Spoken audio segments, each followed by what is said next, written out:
آج سے 150 سال پہلے کربلا میں علامہ نیت جو بہت ہی متقی پرہیزگار انسان تھے، وہ جناب عباس علمدار کے روزے مبارک میں جھاڑو دیتے تھے، اور جو جناب عباس علمدار سے عقیدت رکھنے والا روزہ عباس پہ آتا، آپ ان کو مختلف تبرکات دیا کرتے تھے۔ کچھ ہی وقت گزرا تو ان کا بیٹا ایک لا علاج مرض میں مبتلا ہو گیا۔ وہ مختلف ڈاکٹرز اور حکیم کے پاس بھاگتا گیا، اپنے بیٹے کو دکھاتا گیا، لیکن سب نے یہ کہا کہ کچھ ہی دنوں میں تمہارا بیٹا مر جائے گا۔ وہ زار و قطار روتا رہا، لیکن اس نے ہمت نہیں ہاری۔ وہ ملک سے باہر بھی اپنے بیٹے کو دکھانے کے لیے گیا، لیکن ہر جگہ اس نے یہی جواب سنا کہ تمہارا بیٹا کچھ ہی دنوں کا مہمان ہے۔ وہ واپس کربلا آیا اور روزہ عباس علمدار پہ جھاڑو دیتا رہا۔ ایک رات وہ جناب عباس علمدار کے روزہ مبارک پہ رو ہی رہا تھا کہ اتنی دیر میں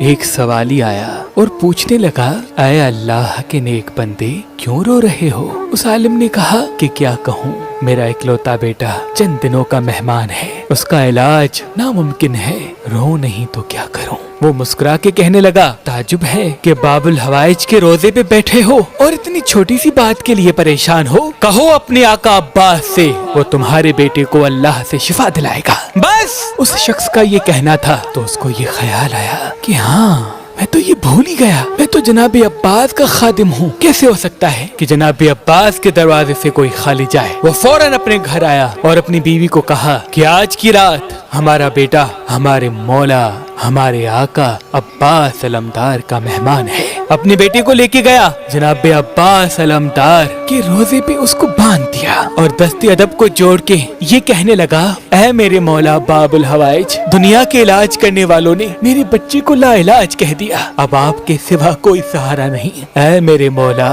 اگر زندگی میں ایک مرتبہ بھی دل سے میں نے آپ کے روزے کی خدمت کی ہو تو میرے بیٹے کو ٹھیک کر دو۔ بس یہ کہہ کے اپنے بیٹے کو باندھ کے وہ روزے سے چلا گیا۔ سب سے یہ کہنے لگا کہ آج رات میرا بیٹا جناب عباس کا مہمان ہے، اس کو اندر ہی چھوڑ دو، دروازے باہر سے بند کر دو۔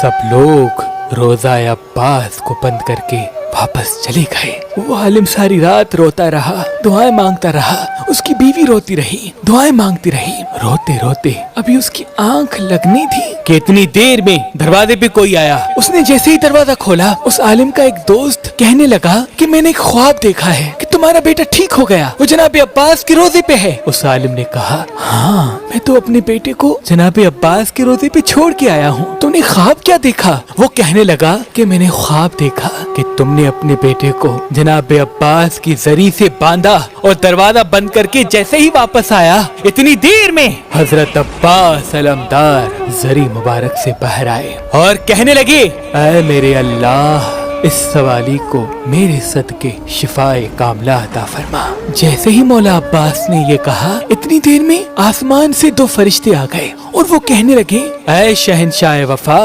اللہ کے رسول نے آپ کے لیے سلام بھیجا ہے اور فرمایا ہے کہ اس سوالی کو شفا نہیں ملنی، اس کے لیے دعا نہ مانگ۔ جناب عباس نظروں کو جھکا کے صحن میں بیٹھ گئے۔ تھوڑا وقت گزرا، جناب عباس پھر قریب آئے اور ہاتھوں کو اٹھا کے کہنے لگے، اے میرے اللہ، تجھے اپنے حبیب کا واسطہ میرے دروازے پہ آئے ہوئے اس سوالی کا سوال سن، اسے شفا کاملہ عطا فرما۔